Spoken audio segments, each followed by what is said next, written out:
जो लोग ये बयान दे रहे हैं, विशेषकर जो अगर निशा दी बोल रही थी और भी बहुत सारे लोग बोल रहे हैं, तो चलिए वो या तो वो उरांव है या मुंडा है या संथाल है, जो भी है, अगर आदिवासी जन्म से पैदा होता है तो आप फिर असम में आदिवासी क्यों नहीं है?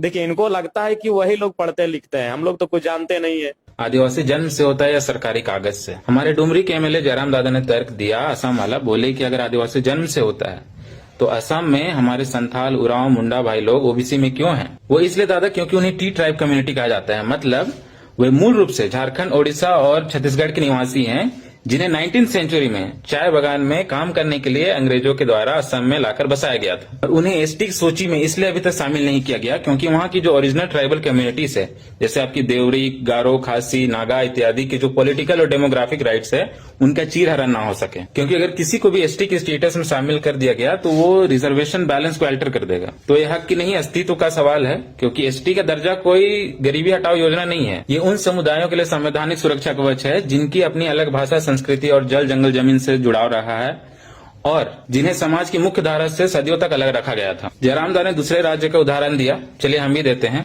राजस्थान में गुर्जर समाज ने एसटी दर्जे में शामिल होने के लिए कितना बड़ा आंदोलन किया। तो वहाँ के पहले से जो एसटी दर्जे में शामिल हुए मीना समाज थे, उन्होंने इसका कड़ा विरोध किया। तो क्या उन्हें एसटी दर्जे में शामिल किया गया?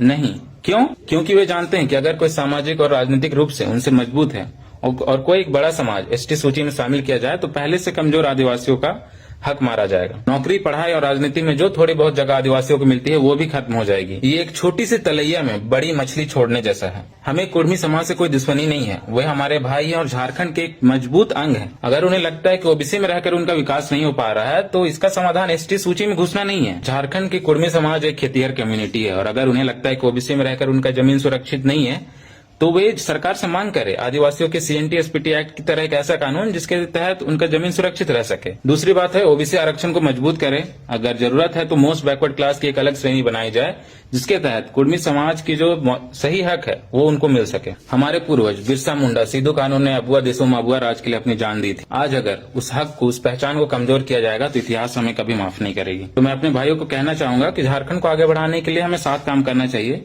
एक दूसरे का हक छीनकर नहीं बल्कि एक दूसरे का हक सुरक्षित करके। तो आपसे अनुरोध है इस वीडियो को हर एक कुर्मी आदिवासी भाइयों तक पहुंचाया जाए जिससे लड़ाई के बदले समाधान निकले।